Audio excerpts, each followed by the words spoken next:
E aí, Simone, eu quero saber também como foi que você conheceu Jesus, mas uma coisa que eu percebo sendo amigo de vocês é que eu vejo a Simone cumprindo exatamente o que está em Provérbios, né? A mulher sábia edifica sua casa, mas a tola destrói. Então, assim, a Simone tem uma sabedoria enorme. Tanto tem que ela conseguiu fazer o Kaká parar de jogar o jogo, irmãos. Tamanha a sabedoria dela, porque ela viu que isso... Não, peraí, vamos botar a regra aqui na casa. Mas, enfim, eu queria saber um pouco, Simone, assim, como você se converteu e como você cuida, assim, porque é família, é trabalho, vocês dois têm uma parte que ele é empresário, e a gente sabe que empresário tem as discussões, né, Kaká, do dia a dia. Como você faz pra blindar isso? Mas antes, como você conheceu Jesus? Que isso eu tenho uma curiosidade. Só um adendo, tá? Ela foi sábia em fazer eu parar de jogar e ela vai ser mais sábia ainda que não arrumar uma confusão comigo pra mim voltar a jogar.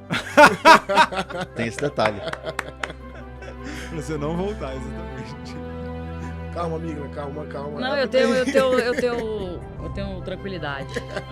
Aí eu já conheço, tranquilo.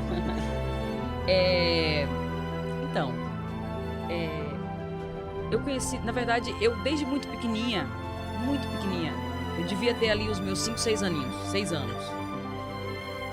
Assim, eu olho pro Henry, é como se eu tivesse o tamanho do Henry.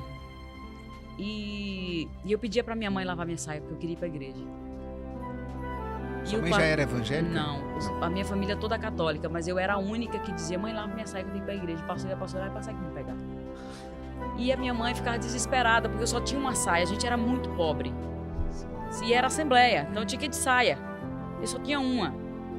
Minha filha, mas não secou. Mas eu quero ir de saia, só pode ir de saia. Mãe, eu quero ir pra igreja, Minha filha e minha mãe ficavam no desespero, porque tinha que esperar aquela sainha secar pra me poder ir pra igreja.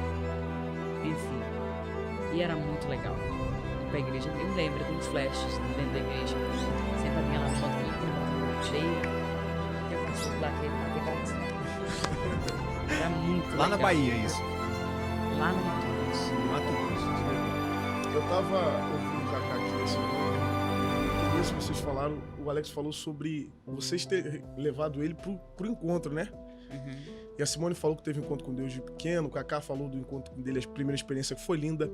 Eu queria fazer uma pergunta a vocês. Aonde ardeu, assim, primeiramente, no coração de vocês, essa experiência de levar pessoas pra igreja, assim, por alma, sabe? Esse amor, assim, por vida, de saber que a pessoa tá precisando ali, e vocês, de fato, saberem o caminho e levar essas pessoas pra igreja. Eu acredito que todo mundo tem um ministério, né, meu amor? Sim. Acho que todo mundo tem um chamado. E a partir do momento que nós começamos lá atrás a cuidar do nosso relacionamento como casal, porque imagina, eu, uma cantora do mundo, né? O Kaká, um rapaz que trabalhava dentro de uma empresa, de um escritório, que ele também fazia parte, ele tinha um escritório de advocacia. O mundo dele não pertencia ao mundo da música, né? Então você imagina, né? Ele se relacionar com uma menina, né? Onde eu estava ali o tempo todo exposta, virando madrugada, enquanto ele tinha que estar em casa me esperando, né? Então como é que ficava a cabeça de uma pessoa dessa, né? Agoniada. Na cabeça dele poderia aparecer alguém. Eu poderia me encantar por alguém em cima daquele palco, né? E ali começou um conflito, porque eu dizia, ou ele não vai suportar essa questão do meu trabalho, dele ficar imaginando que pode aparecer alguém e ele me perder, ou eu não vou suportar o ciúme dele. Porque eu não estou fazendo nada de errado, na minha cabeça era o meu trabalho, é o meu trabalho. E sempre foi assim, sempre será. Eu nunca fui aquela menina que saía de show e ia curtir. Não, era de cima do palco. Eu descia, tirava a minha foto dentro do carro e ia embora. Eu nunca fiquei naquele ambiente, nunca gostei de ficar. E às vezes é complicado, porque às vezes é necessário. Você tem que conversar, né, com o pessoal que contrata, toda aquela coisa. Tem momentos que eu fico, né, porque eu preciso dar atenção também aos meus parceiros, né, que se tornam amigos que também. É o teu trabalho, e também que nesses momentos eu também pego o que Deus me trouxe para trazer algo para a vida deles. Isso hoje eu entendo muito bem. Mas lá no início, eu estou falando de um início, isso era complicado. E ele viu, e ele começou, desde que ele aceitou Jesus, ele começou então a buscar ferramentas, né? Então uma delas foi pregações, que ele assistia muito na internet. E aí, os ciúmes dele com relação ao meu trabalho foi curado por conta de pregações que ele via na internet. E foi muito especial.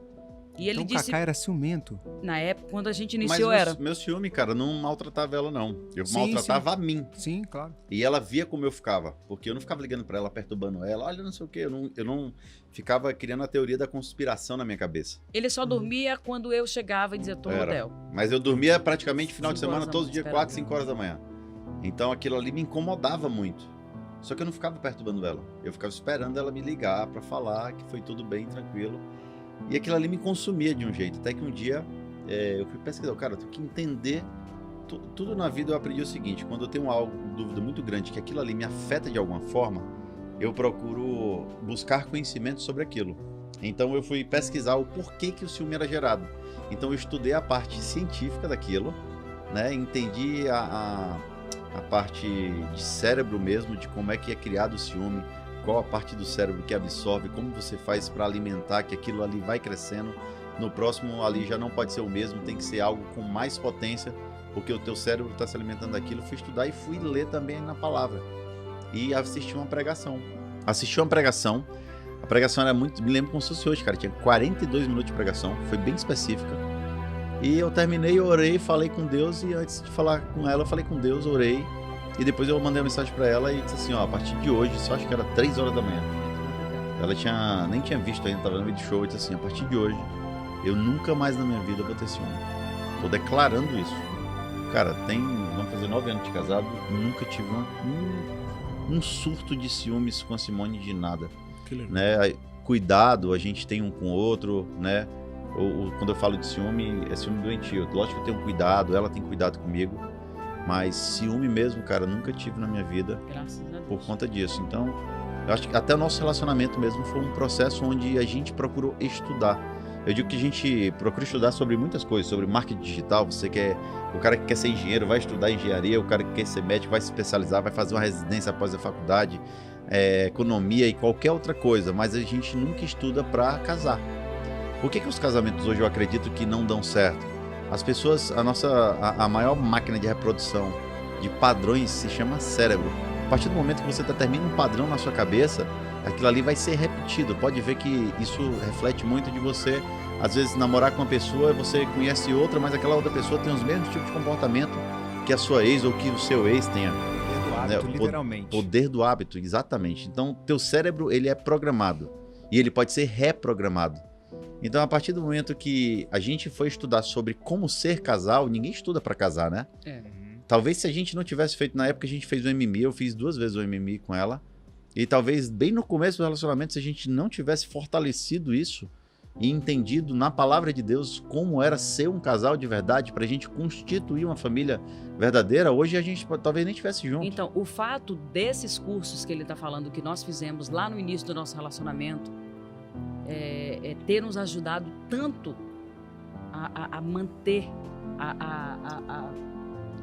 Era onde eu ia chegar. a fazer com que nosso relacionamento ficasse mais forte, mais firme, entendesse qual era o propósito dele na minha vida e o meu na dele. Então, quando aquilo foi a chave para a gente escrever a nossa história com tanta beleza e com amor que nós temos um pelo outro, a gente começou a ver que maravilha. Então começou a acender no nosso coração a chama de ajudar pessoas.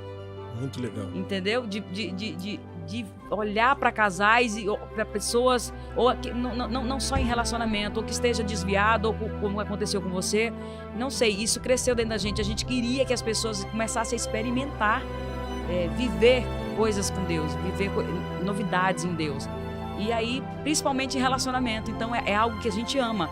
Se a gente vê um casal que está passando por alguma situação e aquela situação chega nas minhas mãos ou nas mãos dele, tem vezes que a gente vai dormir de madrugada tentando ajudar aquela pessoa em alguma situação para poder tentar sanar ou mostrar e fazer com que eles achem o foco daquilo e se resolvam para seguir em frente, porque o maior propósito de Deus, né, é a família, né? Então, como isso é muito especial para nós e é o nosso propósito, a gente quer fazer isso em outras vidas.